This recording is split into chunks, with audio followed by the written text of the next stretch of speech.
and welcome back to my Goosebumps retrospective on the television series. Today we're going to be getting right back into Welcome to Dead House with part 2. So if you watched the last episode, you'll know my feelings on it. It's really probably one of the better episodes in the entire series. It got some decent scares, some decent ambiance builds, so hopefully part 2 will continue that trend, that amazing trend that they started in the beginning. But something deep inside tells me they might fuck it up again. With part 2, we jump to an indeterminate amount of time later into Amanda's bedroom. Except this time, someone doesn't appreciate her father's latest renovations.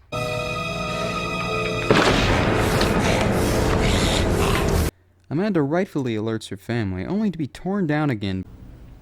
Are you sure you didn't have another bad dream?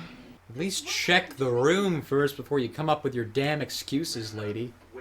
However, they do find a newspaper that gives a little background info on the town. Where did that newspaper come from? Apparently, they didn't do their research on the place when moving in, and Dark Falls was horribly poisoned by a local chemical plant in the past, allowing for many of the local people to die. Very tragic. Except for in the eyes of Mr. Dawes, who pretty much shrugs it off completely. To be honest, the whole family seems to get over this news rather well, and everything goes back to normal so quickly. I don't know about you guys, but I think I'd be asking a few questions at this point. Accident in a chemical factory kills workers. It was 3 years ago. The next day, we get reintroduced to Karen, the young neighborhood girl down the street. She evidently becomes Amanda's friend in this show, but we don't really get to see their relationship grow or change, if they even had one to begin with. Like most of the people in this town, she's rather cold, except when it comes to that darn wreath over the fireplace.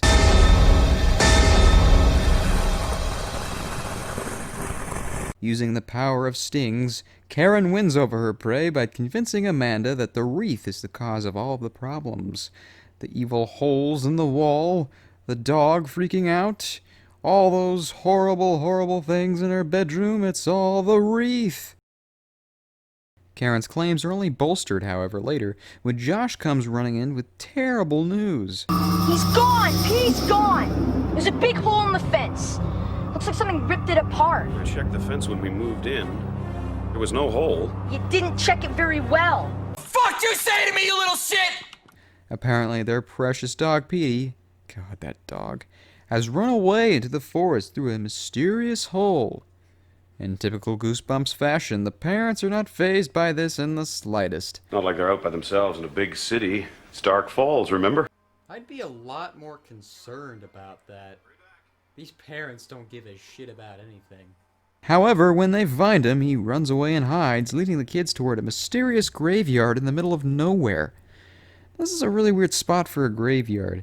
I mean, there's no trails or paths to it, nor does it look like it's ever gotten a visitor in years.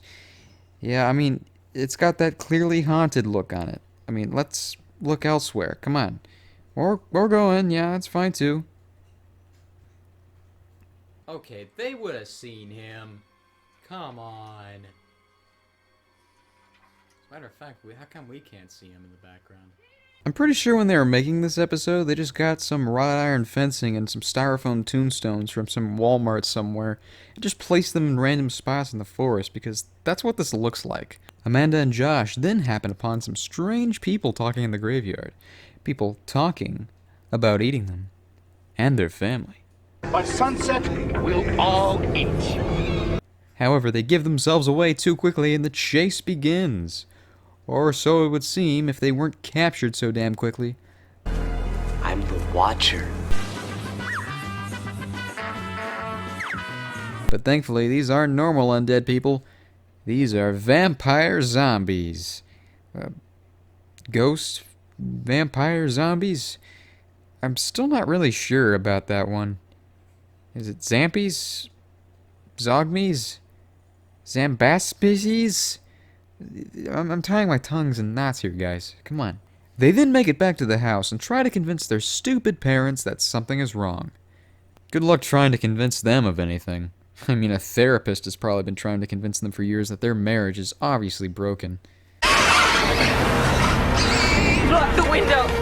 Oh wow, they actually listened? I was expecting you to come up with another excuse, Penelope.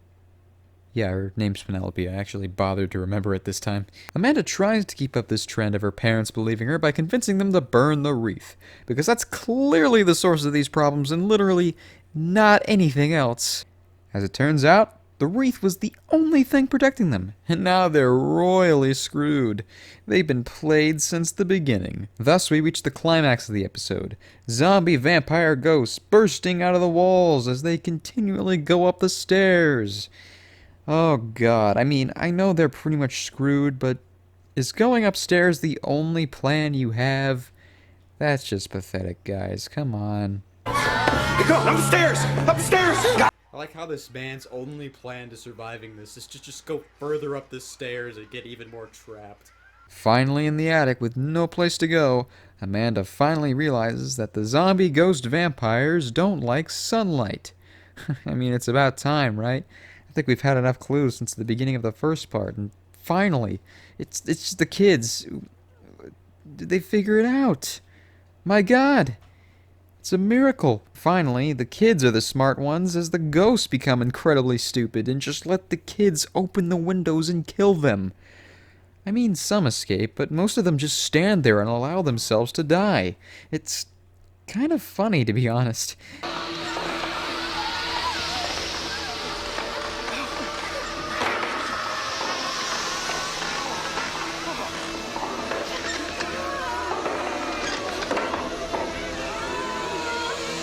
I guess deep down they really wanted to die?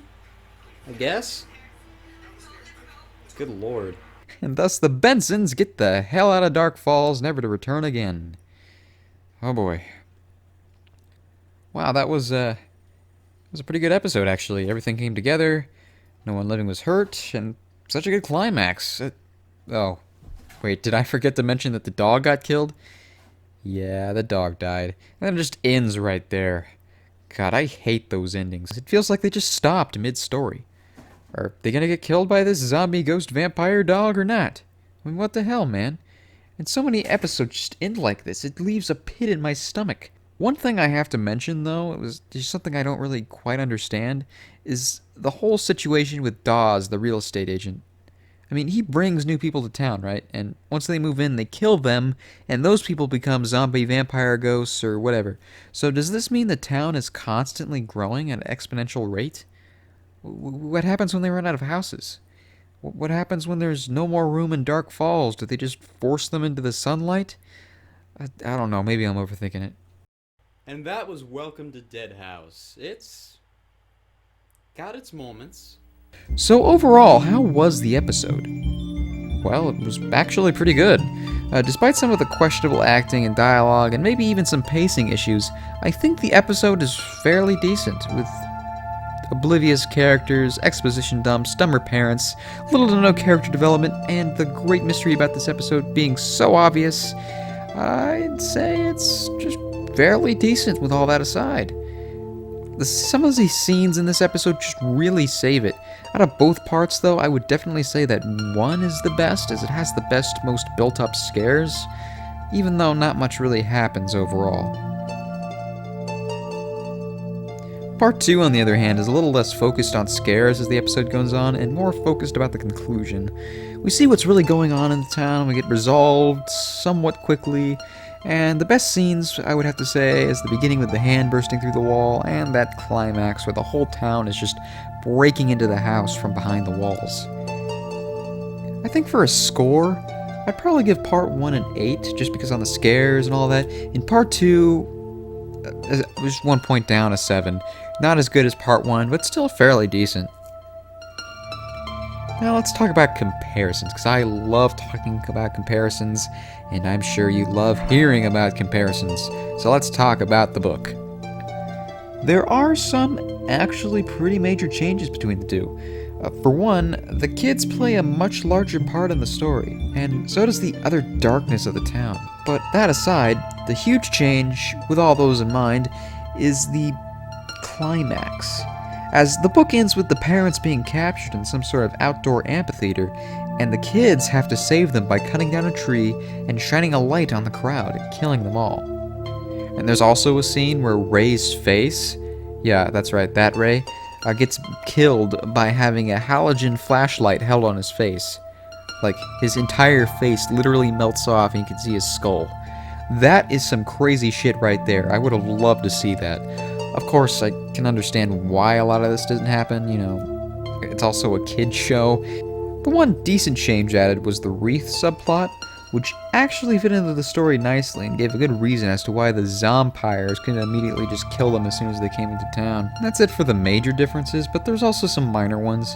Like some of the appearances of the characters are different, and the dog is a Cocker Spaniel in the book, while in the episode it looks kind of like a Golden Retriever. I'm not sure. I am not a dog person. Man, if that's the case though, Petey got an upgrade. I mean, I guess.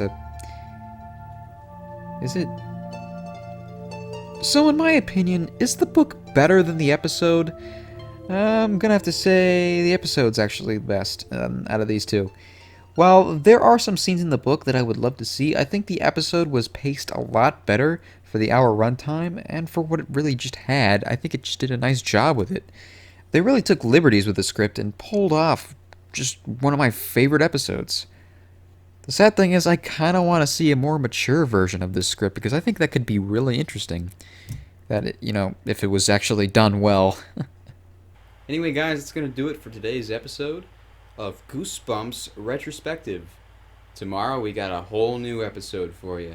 Weird sounds are coming from Casey and Margaret's basement. What's that noise? Dad's acting a bit strange. I'm scared, Casey. I saw something last night. Dad cut his arm, and this green stuff was oozing out of it. And he had leaves growing out of his head. I think Dad's a mad scientist. But what's Dad trying to hide? Did you go into the basement? I have to say the truth.